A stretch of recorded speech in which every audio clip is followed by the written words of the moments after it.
বন্ধুরা, আমাদের ধারাবাহিক আলোচনার আজকের আলোচ্য বিষয় ইলেকট্রন বিন্যাস থেকে মৌলের পর্যায় সারণীতে অবস্থান নির্ণয়।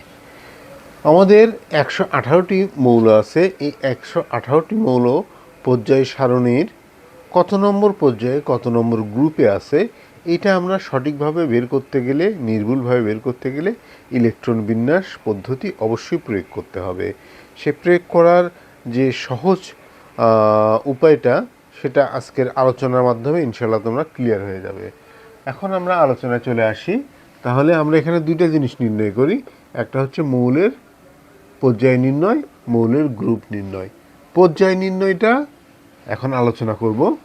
সোডিয়াম 11, এটার যদি আমরা ইলেকট্রন বিন্যাস করি তাহলে দেখা যাচ্ছে এখানে কক্ষপথ আছে 1, 2, 3।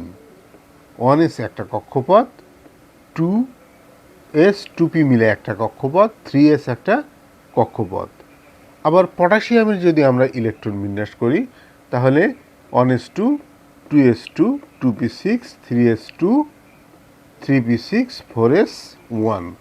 পটাশিয়ামের ক্ষেত্রে কক্ষপথ হচ্ছে 1s একটা, 2s 2p মিলে একটা, 3s 3p মিলে একটা, আর 4s মিলে একটা। তাহলে এখানে আমাদের সর্বশেষ যে কক্ষপথ আছে, সর্বশেষ কক্ষপথ কত? সোডিয়ামের ক্ষেত্রে 3s। তাহলে সর্বশেষ কক্ষপথ, তাহলে সর্বশেষ কক্ষপথ যেহেতু 3s, অতএব সোডিয়ামের পর্যায় হবে 3। আর পটাশিয়ামের ক্ষেত্রে এখানে আমাদের কক্ষপথ আছে 1, 2, 3, 4। সর্বশেষ কক্ষপথ কয়টা? সর্বশেষ কক্ষপথ হচ্ছে এখানে 4s। যেহেতু সর্বশেষ কক্ষপথ 4s অর্থাৎ 4, তাহলে পটাশিয়ামের পর্যায় হবে 4। তো এইভাবে আমরা পর্যায় নির্ণয় করব। এবার আমরা নির্ণয় করব গ্রুপ। গ্রুপ নির্ণয়ের ক্ষেত্রে 1, 2, 3টে নিয়ম আছে। প্রথম নিয়মটা হচ্ছে কি, যে সর্বশেষ কক্ষপথে যে কয়টি ইলেকট্রন থাকবে সেটাই হচ্ছে ওই মৌলের গ্রুপ। হাইড্রোজেনের ইলেকট্রন বিন্যাস করলে সর্বশেষ কক্ষপথে একটি ইলেকট্রন আছে, তাহলে এর গ্রুপ হচ্ছে 1। ম্যাগনেসিয়ামের ইলেকট্রন বিন্যাস করলে এর সর্বশেষ কক্ষপথ 3, অর্থাৎ 3s2। তাহলে সর্বশেষ কক্ষপথে ইলেকট্রন আছে কয়টা? সর্বশেষ কক্ষপথে ইলেকট্রন আছে 2টি। যেহেতু 2টি ইলেকট্রন আছে তাহলে ম্যাগনেসিয়ামের গ্রুপ হবে 2। এবার নিয়ম 2-এ চলে আসি। বোরন এবং ফ্লোরিনকে আমি এখানে উদাহরণ হিসেবে নিয়েছি তোমাদের জন্য। বোরনের যদি আমরা ইলেকট্রন বিন্যাস করি তাহলে দেখা যাচ্ছে যে এখানে কক্ষপথ আছে 1টা, 2টা। আবার ফ্লোরিনের যদি আমরা ইলেকট্রন বিন্যাস করি এখানে কক্ষপথ আছে 1টা, 2টা। তো আমাদের এখানে একটা খেয়াল করতে হবে বিষয়, সেটা হচ্ছে সর্বশেষ কক্ষপথের ক্ষেত্রে পি আছে কিনা, সব শেষে পি আছে কিনা। সব শেষে যদি পি থাকে, সব শেষে যদি পি থাকে তাহলে সর্বশেষ কক্ষপথে যে কয়টা ইলেকট্রন আছে তার সঙ্গে 10 যোগ করতে হবে। তাহলে বোরনের ক্ষেত্রে সর্বশেষ কক্ষপথে পি আছে, ফ্লোরিনের ক্ষেত্রে সর্বশেষ কক্ষপথে পি আছে। এখন তাহলে আমাদের কি করতে হবে? সর্বশেষ কক্ষপথে যোগ করে, সর্বশেষ কক্ষপথে যে কয়টি ইলেকট্রন আছে ওই কয়টি ইলেকট্রন যোগ করে তার সঙ্গে 10 যোগ করতে হবে। অর্থাৎ সর্বশেষ কক্ষপথের ইলেকট্রনের সঙ্গে 10 যোগ করতে হবে। এখানে সর্বশেষ কক্ষপথে ইলেকট্রন আছে কয়টা? 2 আর 1-এ 3। 3-এর সঙ্গে যোগ করা হয়েছে কত? এখানে 10। 10 3 যোগ করে হলো 13। তাহলে এখানে গ্রুপ নাম্বার হচ্ছে ব্রোনের 13। আবার ফ্লোরিনের ক্ষেত্রে সর্বশেষ কক্ষপথে পি আছে, তাহলে সর্বশেষ কক্ষপথে মোট ইলেকট্রন কয়টা? মোট ইলেকট্রন হচ্ছে 5 আর 2 7। এই 7-এর সঙ্গে আমি যোগ করব 10। 10 আর 7 যোগ করে হয় 17। তাহলে এর গ্রুপ নাম্বার হচ্ছে 17। নিয়ম 3। নিয়ম 3-এর ক্ষেত্রে আমি দুটো উদাহরণ নিয়েছি। একটা হচ্ছে আয়রন আর একটা হচ্ছে টাইটানিয়াম। আয়রনের 26কে যদি আমরা ইলেকট্রন বিন্যাস করি তাহলে আমরা এখানে কক্ষপথ পাবো 1 2 3 4। টাইটানিয়ামের ক্ষেত্রে যদি আমরা ইলেকট্রন বিন্যাস করি এখানে কক্ষপথ পাবো 1 2 3 4। তাহলে কক্ষপথের আমরা ইলেকট্রন বিন্যাস করলাম। ইলেকট্রন বিন্যাস করে আমরা দেখলাম যে এখানে কক্ষপথ কয়টা আছে? 4টা আছে। আচ্ছা, 4টা আছে। এখন লাস্ট আমাদের কত আছে এটা খেয়াল করতে হবে, 4s। এখন 4s-এর আগের ইমিডিয়েট আগে আমাদের কত আছে? 3d, অর্থাৎ s সর্বশেষ s, তার আগে আছে হচ্ছে d। আবার টাইটানিয়ামের ক্ষেত্রে দেখো সর্বশেষ এস, তার আগে আছে ডি। তাহলে সর্বশেষ একদম কক্ষপথে যদি এস অরবিট থাকে তাহলে আমাদেরকে কি করতে হবে?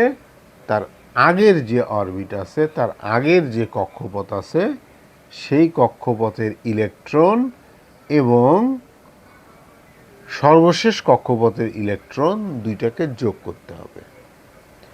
যোগ করার পর যেটা আমরা পাবো সেটাই হচ্ছে ওই মৌলের গ্রুপ। তাহলে এস, তার আগে আছে ডি, তাহলে এসে ইলেকট্রন কয়টা আছে? 2টা। ডিতে ইলেকট্রন কয়টা আছে? 6টা। তাহলে 2 আর 6 যদি আমরা যোগ করি তাহলে পাবো 8। তাহলে আয়রনের গ্রুপ হচ্ছে 8। আবার টাইটানিয়ামের ক্ষেত্রে সর্বশেষ কক্ষপথ হচ্ছে এস, এসের আগেই আছে হচ্ছে ডি কক্ষপথ। তাহলে এস এবং ডি এই দুটো আমরা যোগ করব। যদি যোগ করি তাহলে আমাদের সংখ্যা হয় 4। তাহলে টাইটানিয়ামের গ্রুপ সংখ্যা বা গ্রুপ নাম্বার হবে 4। আমি সংক্ষেপে আরেকবার তোমাদের এটা একটু বলে দেই। সেটা হচ্ছে ইলেকট্রন বিন্যাস থেকে পর্যায় সারণীতে মৌলের অবস্থান নির্ণয়। দুইটা বিষয় এখানে, মৌলের পর্যায় নির্ণয়, মৌলের গ্রুপ নির্ণয়। 118টি মৌলকে তোমরা এই পদ্ধতি ব্যবহার করে পর্যায় সারণীর কত নম্বর পর্যায়ে বা গ্রুপে আছে সেটা সঠিকভাবে নির্ণয় করতে পারবে। পর্যায় নির্ণয়ের ক্ষেত্রে তোমাদের করতে হবে কি? যে কোনো মৌলের ক্ষেত্রে ইলেকট্রন বিন্যাস করতে হবে। যে কোনো মৌলের ক্ষেত্রে ইলেকট্রন বিন্যাস করার পর তোমাদেরকে খেয়াল করতে হবে যে সর্বশেষ কক্ষপথ কোনটি। সর্বশেষ কক্ষপথ যেটি, সেটিই হচ্ছে ওই মৌলের পর্যায়। সোডিয়ামের সর্বশেষ কক্ষপথ 3s, অর্থাৎ সোডিয়ামের পর্যায় হবে 3। আবার পটাশিয়ামের সর্বশেষ কক্ষপথ 4s। তাহলে পটাশিয়ামের পর্যায় হবে 4। আবার গ্রুপ নির্ণয়ের ক্ষেত্রে 3টি পদ্ধতি আছে। প্রথম পদ্ধতি হচ্ছে সর্বশেষ